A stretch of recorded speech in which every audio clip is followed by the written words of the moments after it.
G'day viewers and welcome back to Pop or Fix It. This time we're going to be adding a couple of unique features to this now adjustable armrest. Stick around.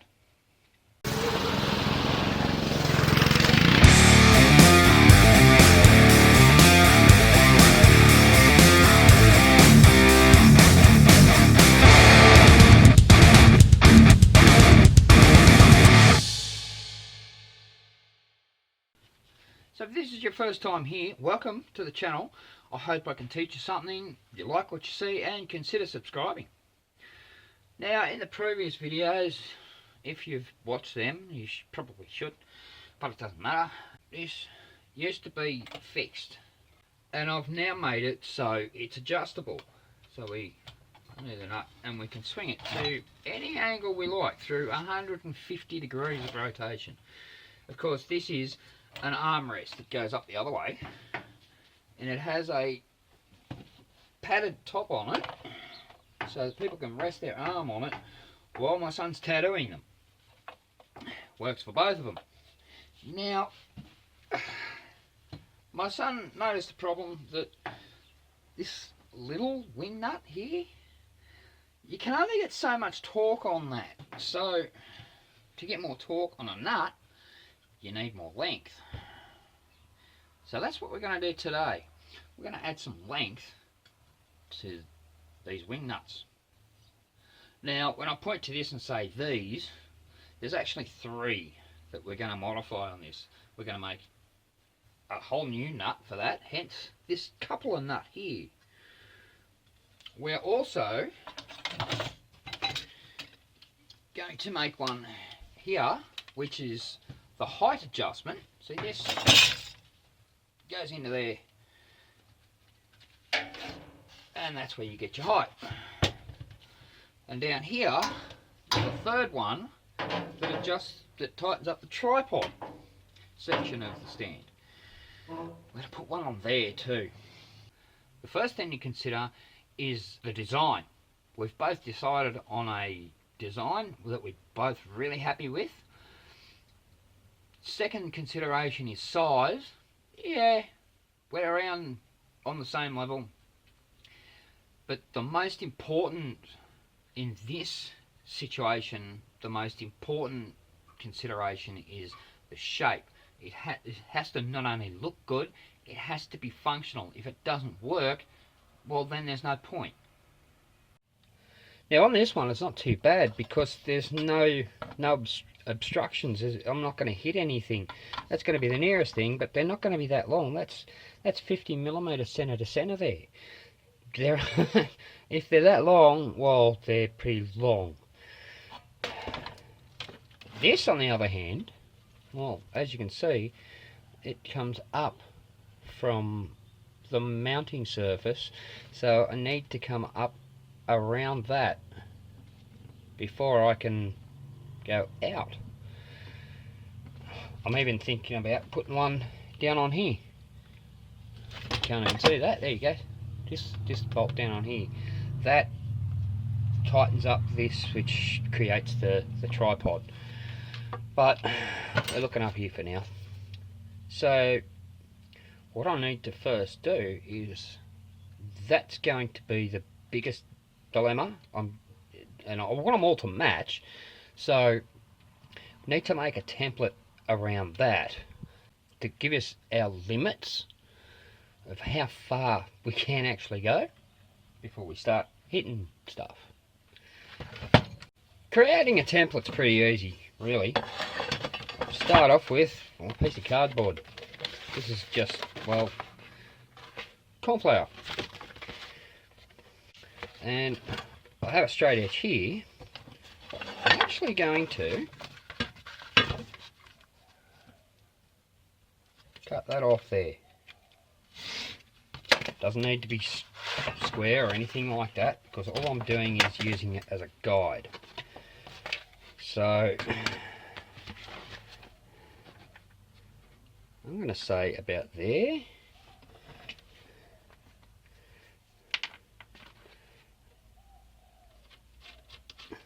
Tighten that down a bit so we can get a reference on it. There we go.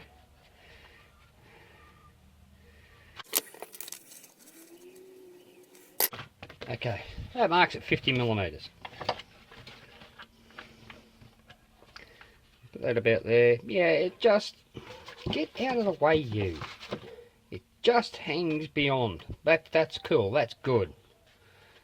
And that's right in the center. So there.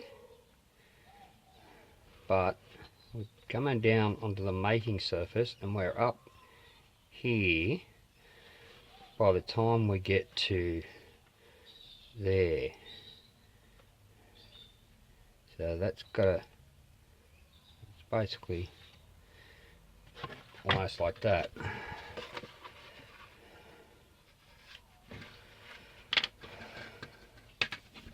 Put that away. Just going to quickly cut that out and we'll see how it works.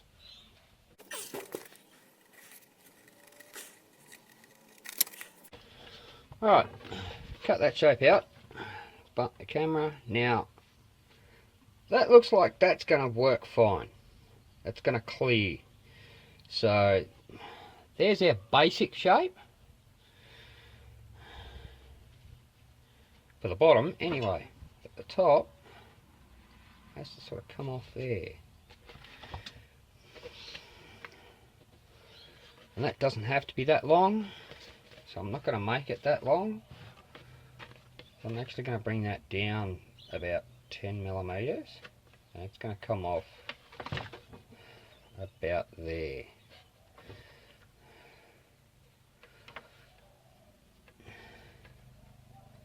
They are the absolute boundaries.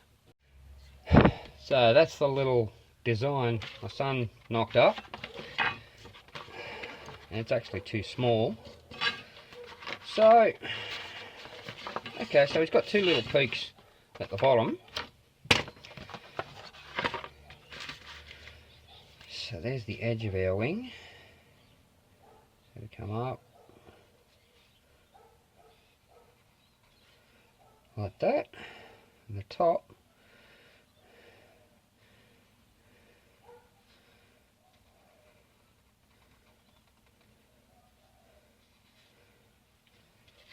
no, that doesn't look right.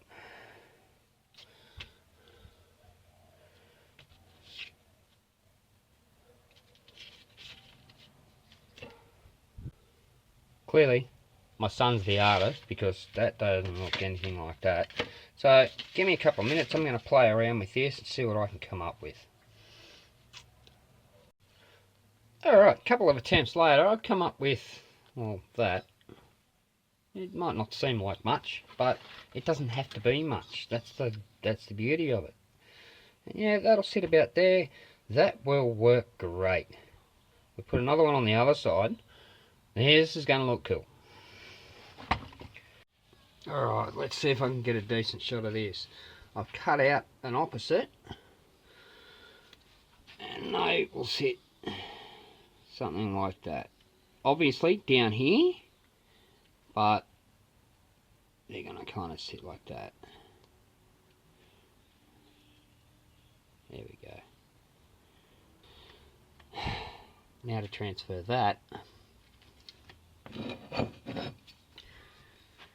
onto that. But before we do that, I've transferred that onto just a piece, a little piece of, I think it's 0.5, maybe 0.8 mil.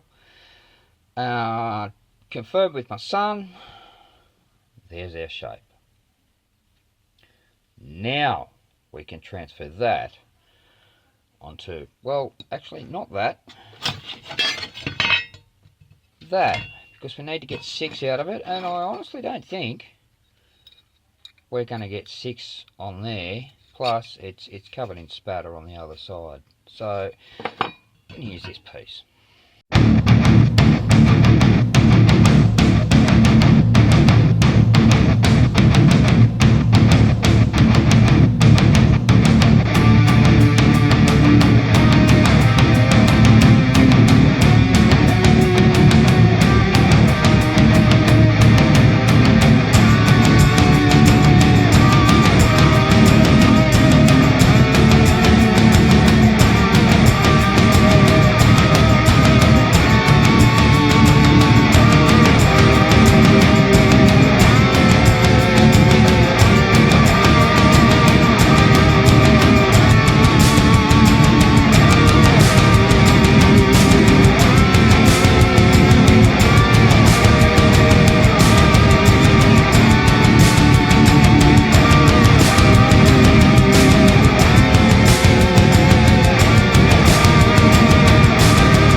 our 6 pieces cut out. Now, obviously, just rough cutting like that, none of them are the same size. There's 6 pieces there and they are all different sizes. But we have to get the same size and shape out of every single one of them. And here comes the tip of the week.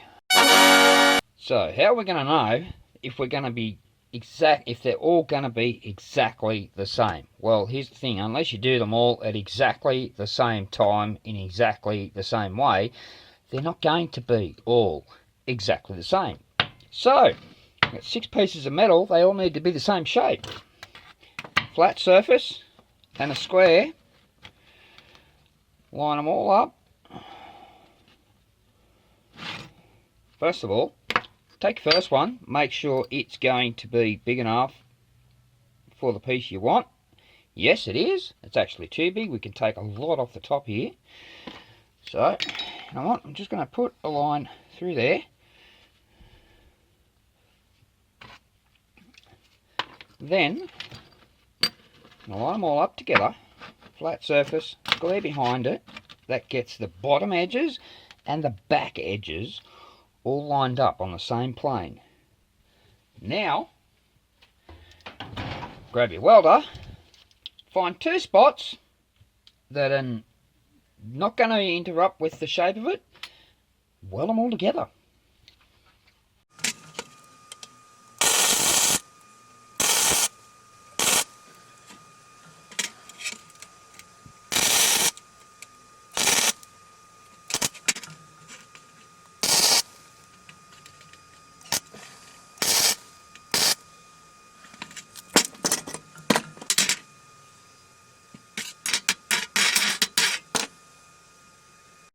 Okay, now that's all welded together. They're not coming apart in any way, shape or form. Now we need to transfer this pattern onto here. A couple of ways we could do that. You could use a Sharpie and trace it and hope for the best. Or you could use contrasting paints. By that I mean, start off with either something bright, this is aluminium, and this is flat black.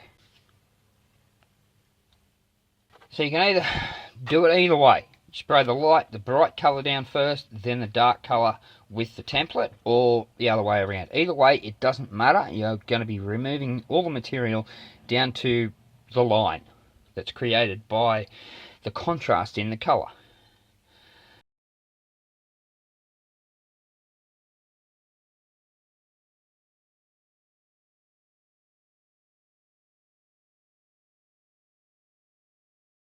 So I'm going to start with the aluminium.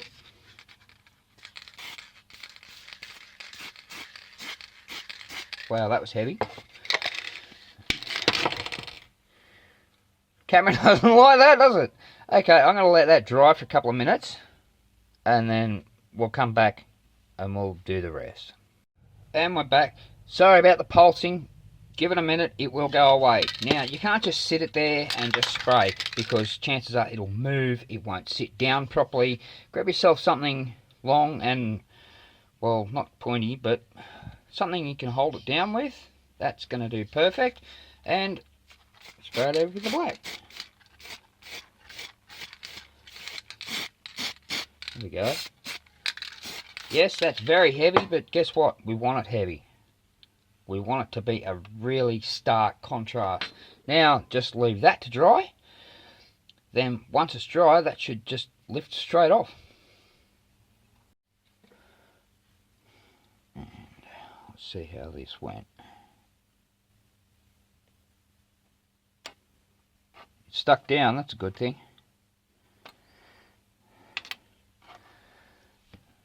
There you go. There is your shape. It bled through just a little bit here. That's no big problem. We can just kind of wipe that away. Just get a bit of rag on the end of the little screwdriver. on the end, and just, whoop, too far.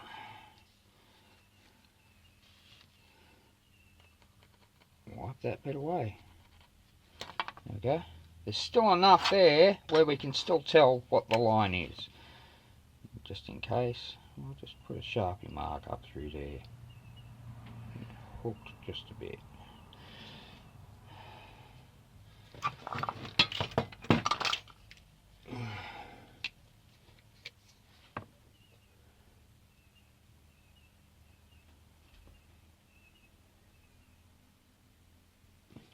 We're going to go with that. As long as the lines blend together, that's pretty much all you need. Okay, there's our shape. Now, need to cut away at the bulk. How you do that is completely up to you. You can use a hacksaw, you can file it, although you'll be there for weeks. You can chew it away with your teeth, although your teeth will go first. Or we could use, as I'm going to, an electric bandsaw.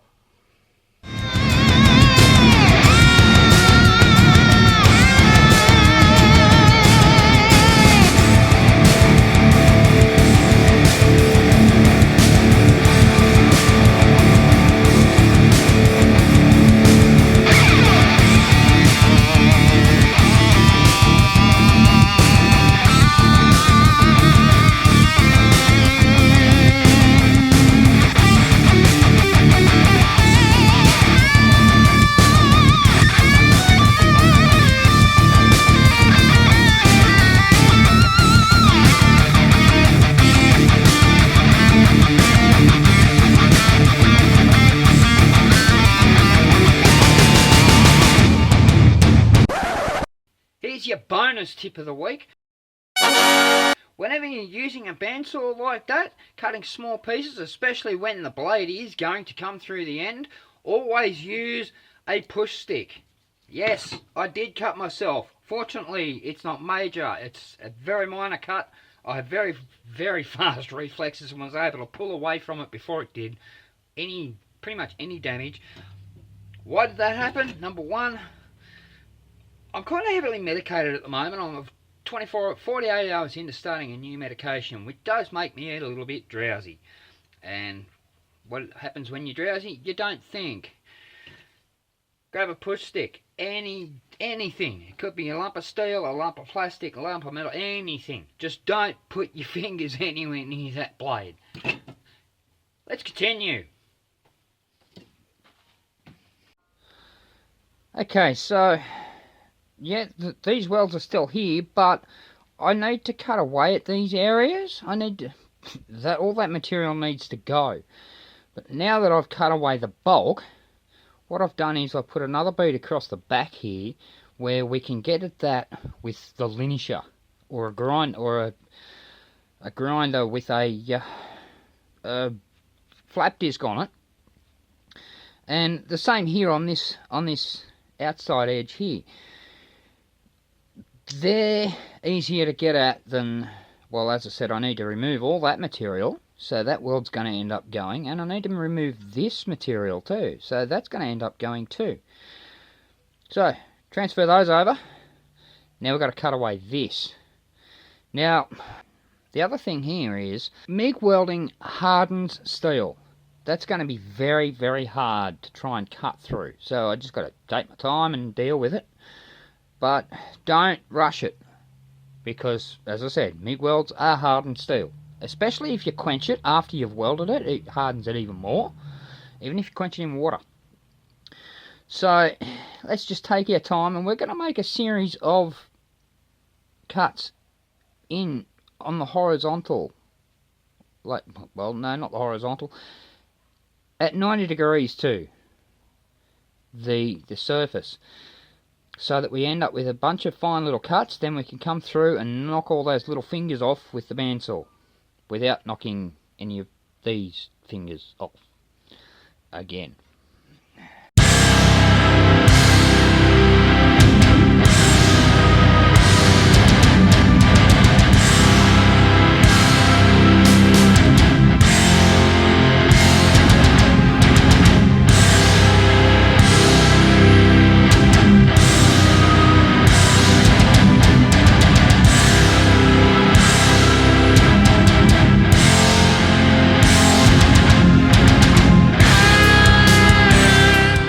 that was getting a bit hairy, so I decided to take this bottom weld off with the linisher. That way I can cut through that a lot easier. Now let's give it a shot.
Alright, there is our basic shape.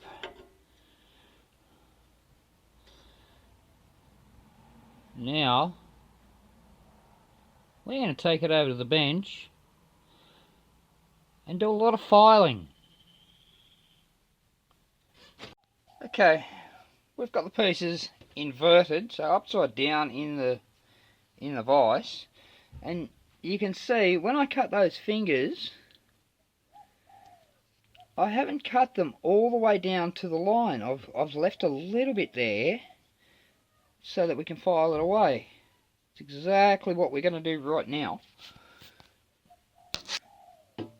When I made the template, all I used was a half round bastard file, and I filed away these lower grooves just with that, and I achieved the perfect shape. My son was happy with it, I was happy with it, so that's what we're going to use on the real deal. Now let's get to filing.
Well, you saw one separate.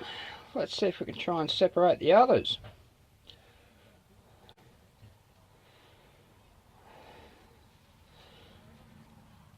They just don't want to go. Oh, cool. Alrighty.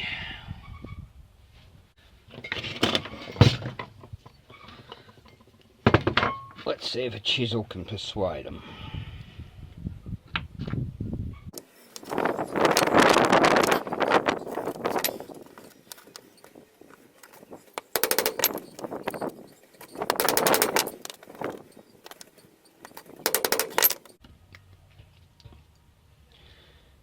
Go.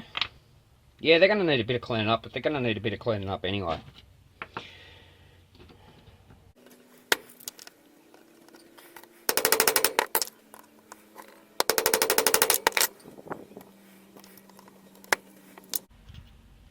And one more.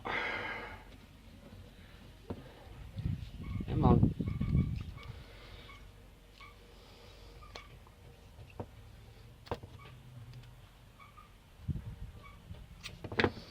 I've got a feeling I'm just going to bend that if I try that. So we'll try this.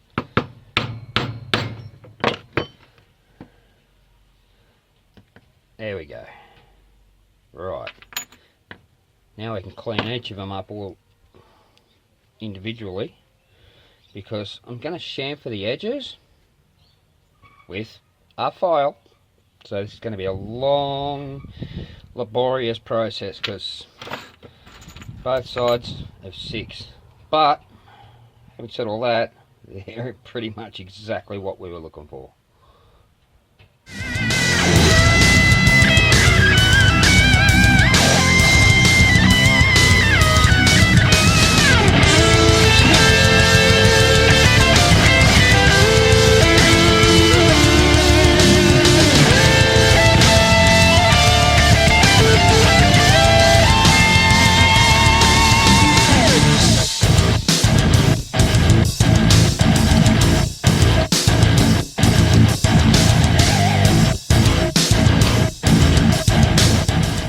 One side of one, and it still needs a bit of cleaning up. You can see it's not right, not quite right there. That's one side of one. I've got to do the other side, and then another 5. Not going to bore you with that. Here's something I just thought about. If I weld these to their appropriate nuts, well, then I've got something to hang on to. I don't have to file one end while it's clamped, then reclamp the other end, or clamp the other end, and then file the other. You know what I mean? It's a lot of fiddling around. If I weld them to their nuts, well, then I can use the nut to hold it while I file. Let's go ahead and do that. Okay, on one of the nuts, I've filed the peaks away on opposite surfaces, basically so that I can lay it on a surface, and I don't have to worry about it sitting on a peak while I weld the wings to a flat. So now it's going to sit flat, and here we have one clamped here, and get a bit too close there. Put it in there. That's up against the flat surface there, so that I can just go boom, and that's welded. Spin it round, weld one on the other side, good to go.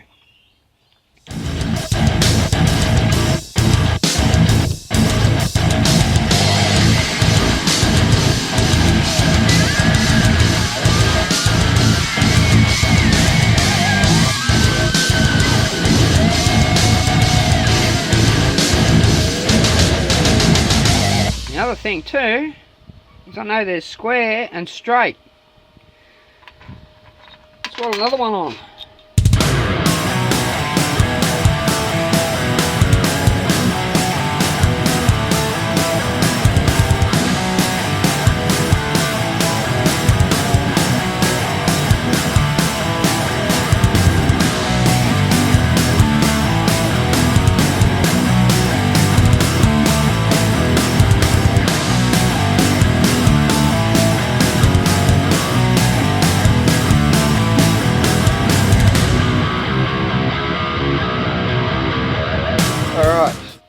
So, one nut, two wings attached. Now I need to make sure they're straight that way and that they're even that way. So let's start off with that.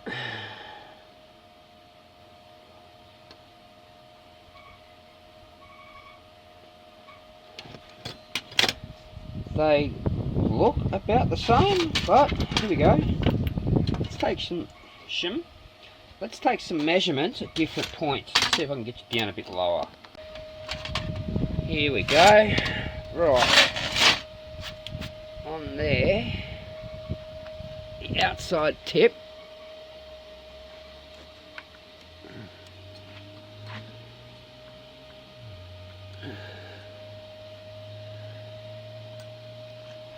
I can't read it because you guys are in the way. It is. Hold on. There we go. 27 millimeters.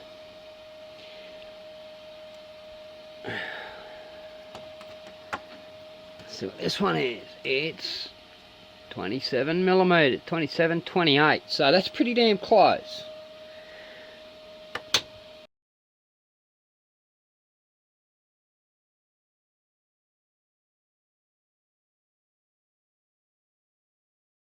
As for straight across the top,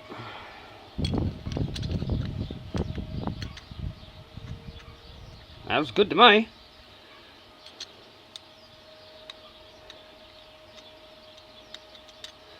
Yeah, it's just the weld there that's holding it out there.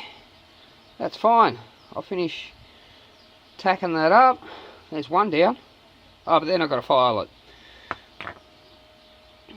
Now I've been looking around for what I can use to replace this, so basically and accommodate, you know, these big wings. And luckily enough, I found a short coupler nut and a bolt, which is plenty long enough to do the job. That's bottomed out. So cut the top of that off, weld those two together, weld the wings to it. Good to go. The one issue I think I am going to have is this one, because, well, that's an M6, the other's an M8, which means that is only 10 millimeters, not 12 millimeters.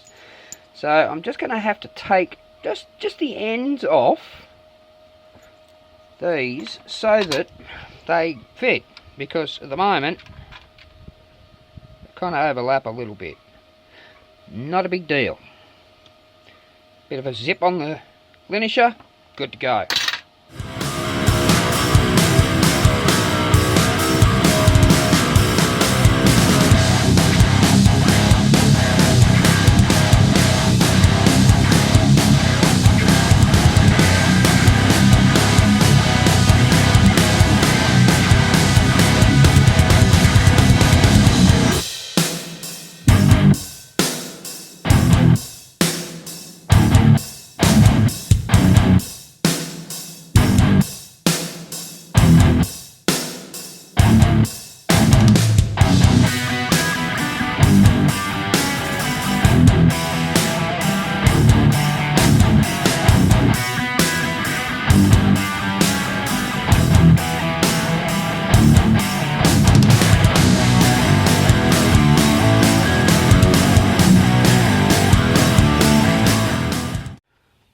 Well, here they are, all welded up. All three. Now, I'm just going to go along and, well, you know what? I'm actually going to cheat. I'm not going to file these. I'm going to use a flap disc very, very carefully. Now, notice this is worn. That's a fairly new flap disc. This one is almost beat, because that's what I want, because that will just chew it to pieces. This, I can carve it really carefully, and I mean there's still enough meat on there where I can do that. So let's get into that.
go.